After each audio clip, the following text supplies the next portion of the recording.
In the words of the great philosopher Ted Williams, it's important not just to lead in technical, but policy. Now, Ted Williams didn't really say that, but you quoted the Yankees, so now I have to go back. And that's what the Artemis Accords are, ensuring that we have the policy in place to provide a prosperous and peaceful future for us on the moon and Mars. And if I can take a moment to compliment our host nation, if it wasn't for the UAE, there would not be an Artemis Accords, and they would not have been nearly as successful as they are, because while we were in the negotiations, it was Emirates that was pushing for language to ensure that the Accords were as inclusive as possible, to ensure that any nation that signed the Outer Space Treaty could participate. So I want to thank both personally and professionally the UAE for their role in creating the Accords that is now the broadest, most diverse global human spaceflight coalition in history, 53 nations and counting. What I expect to see in the future is the Trump administration leaning more into the commercial and public-private partnerships aspects of the Accords. So a good example of this would be interoperability. As we go to the moon and Mars, it's going to be extraordinarily important that not only our astronauts can talk to each other, but our equipment, our spacecraft can. And I think both you and I are old enough that we've been through the Betamax and VHS issues of the past. We don't want that kind of communication to be a problem when lives could depend upon it on the moon or Mars. Additionally, we see in the Artemis Accords safety zones to ensure that when investments are made in, say, lunar extraction activities, that we do so in a fashion that provides a degree of security to investors, to private sector companies that may be operating those resource extraction and utilization activities. So by leaning into these aspects of the Accords, we can make sure that there's an environment on the moon and Mars that not only supports international cooperation, but creates an environment that is conducive to realizing the tremendous opportunities that we have in the future for commercial development that will not only be amazing for space, but reap terrific benefits here on Earth. Just for a little context, so members of our audience understand what VAST is working on. We're building a private space station with a view of being able to bid for the NASA contract to replace the International Space Station. And as a step in the way to doing that, next year we'll be launching our first module, Haven 1, which will be able to accommodate crews of 4 individuals on orbit for 10 days, 2 weeks duration. And that first structural test article we actually successfully tested just a few days ago. And so we're making very rapid progress as a purely commercial company at this point. We don't have any funded contracts from NASA. We do have an unfunded relationship with them, but we're developing a space station as a commercial entity for what we believe will be the commercial market. And so to really answer the point, I think we would anticipate with the new administration, Republican governments traditionally are very favorable to commercial space and commercial activity in space. And they've nominated an administrator, obviously yet to be confirmed, in Jared Isaacman, who, if you're not familiar, he's a private individual who has flown, he's funded his own flights to space twice. So he spent hundreds of millions of dollars on his own missions to space. So I think we can see which direction he is likely to lean in, which is very much towards the commercial role and the commercial leadership in space. So I think we can see that as a guide point for some of NASA policies going forward when they're relevant and when they're appropriate. But I think we can see them leaning quite heavily on that. No, I don't think so. I think we're working within a pretty good regulatory framework in the U.S. as far as certainly as private astronaut flight is concerned. The informed consent regime has been tremendously beneficial over the last 2 decades in allowing companies to develop capability and to launch humans as long as they are informed of the risks that they are taking. And we have pretty good regulations in place from the different entities that are required from FCC and NOAA for the operation of the space station. So I think we've got a pretty good platform Nothing in particular that we're concerned about that is going to cause us roadblocks moving forward. So for those that don't know it, there are 3 functions in the United States that are regulated in law: launch, remote sensing, and communications. NASA or the Pentagon can actually effectively regulate by contract.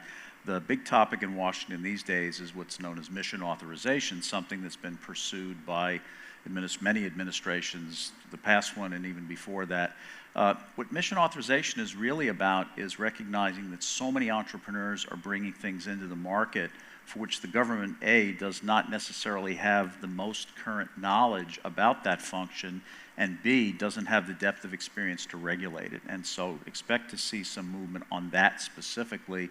And I think certainly at my old department, the Department of Commerce, we'll see some initiative on that specifically. Yeah, and I think it's important to note that needs to be additive to the process. It can't be establishing roadblocks that are a hindrance to activity. If it speeds and smooths the process for companies seeking to engage in new activities, I think that's very beneficial. And speaking of which, that's why I had issues with the previous administration's proposal, which was to have both the Department of Commerce and the Department of Transportation involved in mission authorization. Why do with one regulator what you can do with 2? And to me, that was a recipe for confusion, for difficulties, which would cause exactly what Tom is saying. I would much rather have a singular agency, particularly Department of Commerce, move forward. And then since you're asking the regulatory question, Kevin, I of course have to talk about export control. That while I'm stunned. I know, everyone's surprised. Second only to gravity, export control rules have prevented more space missions from launching. And appreciate what you did during your time at Commerce, but technology is not stagnant, and export control can't be either. So I hope that we can continue to make progress in that, looking particularly at technologies that are widely available in the international marketplace and making sure that we take those and move them over to Year 99, CCL, so that we can have the robust partnerships that are necessary for Tom's business, for our activities, and many others. Speaking of mission authorization, I would say we could learn much from what UAE has done on the topic. UAE, again, has been a great policy leader. We should look at what they've done and repeat it to an extent in the U.S. All right, let's see, Audrey, a question for you, and it's a topic that I think we've all worked on this panel in one place or another. One of the challenges we collectively face is improving space safety and sustainability, both for the lives of astronauts as well as protecting the investments we've already made in space, and frankly, all of the future space economy that we are all envisioning. We want to preserve the options of doing things that are as exciting in the next 6 decades of space as we've done in the previous 6 decades of space. And that's going to be a very tall order. And initiatives in this area may succeed only to the extent to which we can get everybody in space engaged in them. And that's a pretty tall order as well, given geopolitical complexities, et cetera. And I'm speaking specifically about involving the Russians and the Chinese in this. Audrey, talk to us about cooperation in the space safety and sustainability area. Space is big. In fact, it's infinite, right? But not all orbits, not all altitudes, not all points in space are created equal. There are certain places which, for mission reasons, make more sense to operate. Say if you're a remote sensing satellite or you are a communications satellite. And so for that reason, there are certain regimes, particularly in low Earth orbit, that are starting to become quite crowded. And so space sustainability and certainly space safety are increasingly important so that we preserve the use of space, not just for ourselves, but for future generations and all nations in the world. So this has been a topic that I've actually worked on for most of my career, both in and now out of government. We've seen cooperation at the United Nations level on establishing guidelines for the long-term sustainability of outer space activities. These were endorsed by the UN General Assembly. So you actually have an international framework for looking at how all space operators, regardless of whether they're government or commercial, should operate safely, to minimize the creation of debris, to monitor activities in space, avoid collisions, and really to clean up after ourselves when there's a mess. On the cooperation front, though, Kevin, I mean, I think what we'll see will be a reflection of the new administration's approach to cooperation. In the Biden administration, we saw a very multilateral, international institutions first approach to cooperation, while at the same time strengthening alliances and partnerships in small groups and in medium-sized groups as well.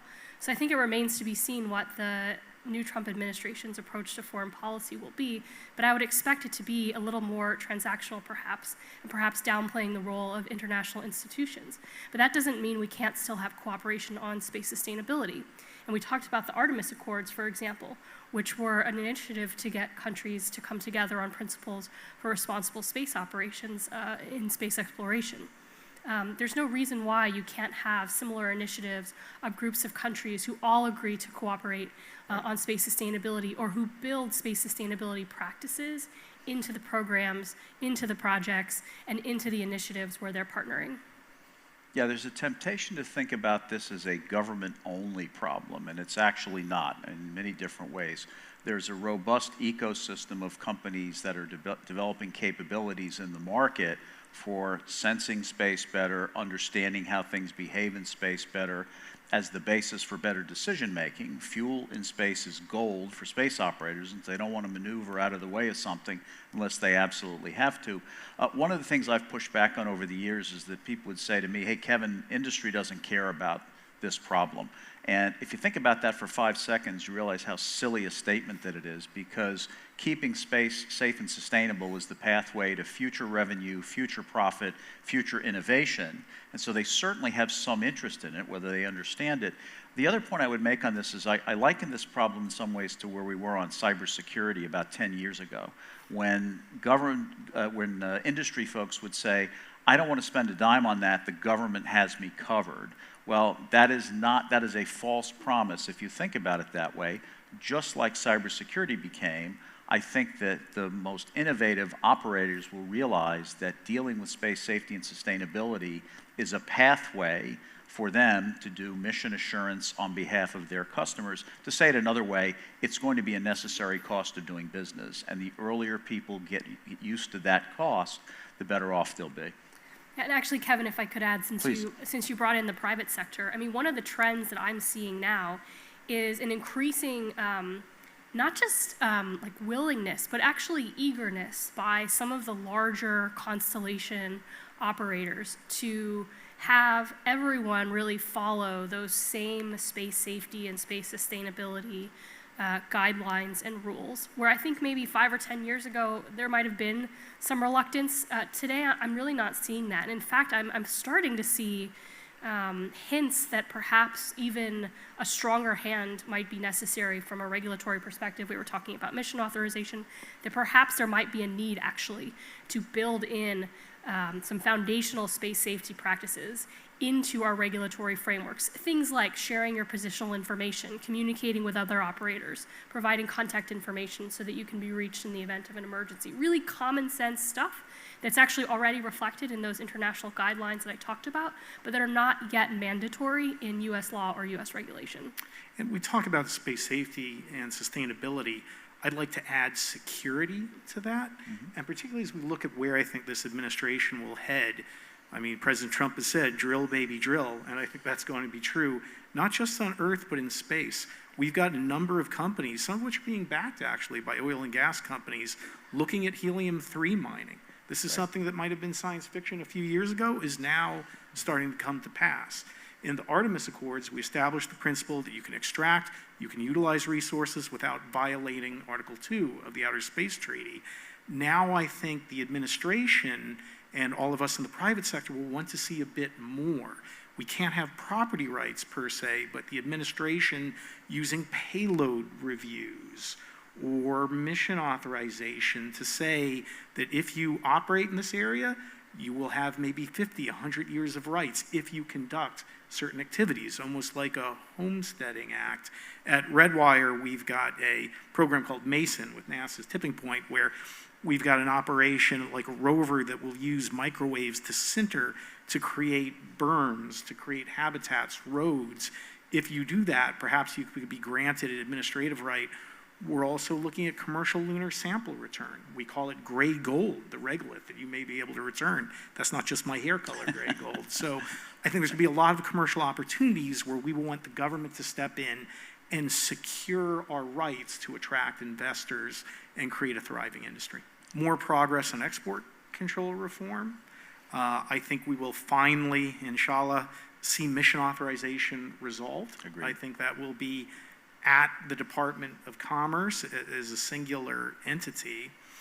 I think, again, that we will move towards something closer to private property rights, again, within the bounds of the Outer Space Treaty, but making sure we provide some form of administrative rights that allow companies to utilize areas of the moon in a fashion that will encourage investment.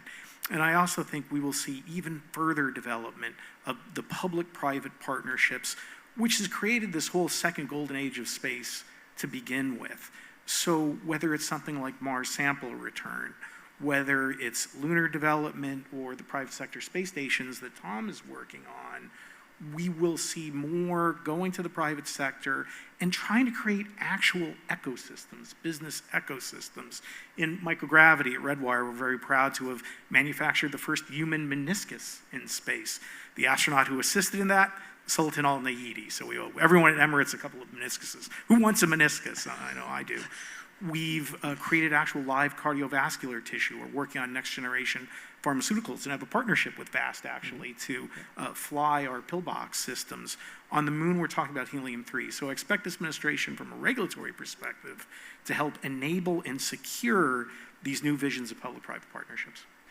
I think it's a journey. It's not a destination in itself. I think we're on a pathway. We're taking what is essentially a sovereign capability of the ability to be able to launch these large structures and keep people alive in space, and we're transitioning into a commercial capability. And you can't just flick a switch and do that overnight. It's a case of a transition. And so, you know, the business model, I think, at the moment for space stations is a mixture of government markets, and there's a growing demand, I think, within that we're seeing across the world from government agencies, and being able to fully utilize the capabilities that we're able to bring to market.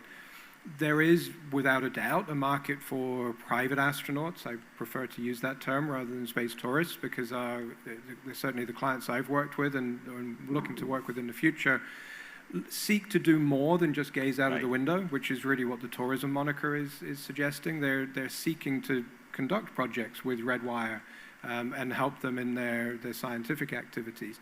And then there's this really still unquantified but super high potential in some of the other areas of applied research. And what Mike has touched on with being able to 3D print meniscuses and vascular structures is extraordinary in its potential. And it's a case of turning that potential into true application. And what is interesting from my perspective is at VAST, we're seeing companies, startup companies coming to us looking to utilize our platform, and their entire business model is based around the ability to conduct work on a commercial platform. Right. And I think that is exactly the sort of thing that NASA has been looking for, and other agencies, ESA has been looking for in the last 10 years of the investment that they've been putting in, and the drum that they've been beating around. We don't want to be the only customer in the future. We think there is commercial application here. Well, they were right at the coalface and started to see some of these discoveries that were being made on the ISS, and now we're starting to see those being turned into businesses, because companies like VAST are coming along and helping to disrupt the cost structure. And we're leveraging our relationship with SpaceX and what they've been able to do in terms of bringing down the cost and turning these ideas now into truly strong economic cases. And I think it's just it's a question of time. They're not ready yet, but over the next 5 years, ask me the question again, and in 10 years, ask me again, and I think we'll have a much better answer. But this is a very keen point. I do a lot of work in the investment community, and as most in the room probably know, the investment community hit a record high globally the end of 21, and then promptly plummeted. And the earliest, or the most recent data, I should say, for private investment in the space industry shows them coming back. And why is that? And Tom, it's what you've hit on, is that now we have more realistic business models. Investors complain about what were imaginary business models some 4 or 5 years ago. That didn't work out well for a lot of people. And so in many ways, these are just like other companies. They're special because they're space companies and they do very different things, but they have to run as companies. And I think we have more maturity in the market for people to understand, how do I absorb the cost to go to a commercial space station and then bring something back and still make money doing that? And that's a maturation I think we're all going through. Yeah, and this technology roadmap has been followed before, even within the space industry. You take the original satellites, they were government projects and they were demonstrating capability, but now you can launch a CubeSat for less than $100,000. So it's mirroring the capability of some really high quality satellites that are out there. So we're just following a very similar pathway. It's just a slightly different application in the space station industry. And I think we're at an inflection point where space and biotech are coming together in a way that will transform both fields. We have flown, again, our pillbox system, where we take seed crystals, develop them in microgravity, and that results in new drugs and new types of existing drugs, insulin, for example, that have better longevity, better efficacy, fewer side effects. We have worked with Bristol Myers Squibb, with Eli Lilly. So this is just on the horizon, and the potential will be transformative. However, the ISS is aging. And it would be a tragedy at just this moment, when we are about to realize the benefits of microgravity, to lose that capability, which is why it's so important what Tom and his company at VAST is doing to provide us with a platform to conduct microgravity. The companies and countries that excel at microgravity will be the economic and national security leaders of the future. I'd say it's like where the internet was about 30 years ago. We need to embrace it and make sure that we work that public-private partnership to the benefit of all. Audrey. Yeah, thanks, Kevin. I actually want to go back to your original question about commercial space policies, but bring in these themes around private investment and maybe shift a little bit towards national security. Because one of the really hot topics in Washington right now is the extent to which the Defense Department, but honestly, it's truly government-wide, relies on commercially developed products and services versus, paying a traditional defense contractor or a systems integrator type company to develop a bespoke capability and deliver it essentially to the government or to the military. I'll be candid. I mean, in our system, there's, as Kevin said, there's been a ton of private capital invested in the space industry. But thus far, we haven't seen the level of government adoption and procurement of these commercially developed private venture-backed technologies as I think the ecosystem really needs in order to stay healthy. And I'll give you an example, but I mean, there are many, but just for my company, for example, we are a space domain awareness company. We have a global network of telescopes that monitor objects in space, 24/7 across all regimes. And by many metrics, our network is more capable than the Defense Department's network, which was built on technology that's frankly about 30 years old. And what we could deliver for not only national security purposes, but space traffic management and coordination purposes is above and beyond what the Defense Department provides essentially for free to the world today. And yet it's been a real challenge to kind of shift these procurement models in the US, which are sort of based on all these legacy industrial-based practices, towards adopting commercial products and services type transactional approaches.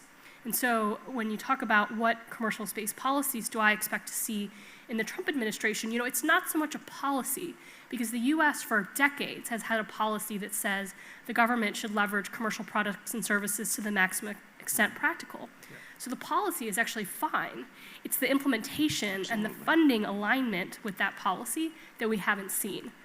But I think from all indications of not just who is being brought into the current government, but really kind of which themes are emerging in their policy more broadly, I would expect to see this as a big focus, actually, certainly, like I said, in the Defense Department, but I think it will extend to NASA and other parts of the space government sector as well. You and I are both baseball fans, and that's been a challenge with the space industry. Build it and they will come. We've done everything in the opposite way. We need to begin with the commercial space. We need to begin with the customer who will purchase it. And space should be par for the course. I look forward, particularly in biotech, to space not being special. The seed crystals are an example of that. All drugs are developed from seed crystals. The fact that ours are better because they come from space should not be an issue. Right. It's just the economics behind it. So as we look at the business cases that are tied towards terrestrial development, I think we can have a very robust future. Absolutely. Space really is about economics, and that gets a strange look in a space audience, but we have to think about these aspects as well. Any final words? I think we're just about out of time, actually. I would just add to what Audrey said, that we are in a world now where you want not just a government dollar to deliver on the government program, but to create jobs, to create innovation. You're really looking at both now. So that's what commercial space is. And as we talk policy, fixed price contracts, putting skin in the game, and making sure that you get more than just the government mission. I think that's what we'll see from the Trump administration, and I think that's the future of space. And one last thing, because, and it's a slightly different direction. So this is my first time in the UAE and my first time in Dubai. And so I came early and I spent a few days walking around the old city. I visited the souks and the Heritage District. And, you know, I learned more about the history of the country, which I'm ashamed to admit I didn't know much because I hadn't been here before. And what I found so astonishing was the pace of development and how quickly the country has changed in really 40 or 50 years. And I bring it up because here we are talking about space. We heard about ambitions to go to Mars. And, you know, it just, to Mike's point about technology development and the workforce of the future, I mean, when I look at what's next in the next 50 years, there's this incredible opportunity to harness the excitement of space and the power of, you know, just the next generation in leading that development, you know, for the next 50 years into the future. Audrey's spot on. No country has done more in a shorter amount of time in space than the UAE. The Hope mission, I mean, going to Mars, that was an incredible accomplishment for any country, much less the first steps. So looking forward to what UAE has in the future. I know it's going to be amazing. Yeah, very much. Absolutely. On that note, let me end the panel, and will you join me in thanking my fellow panelists, please?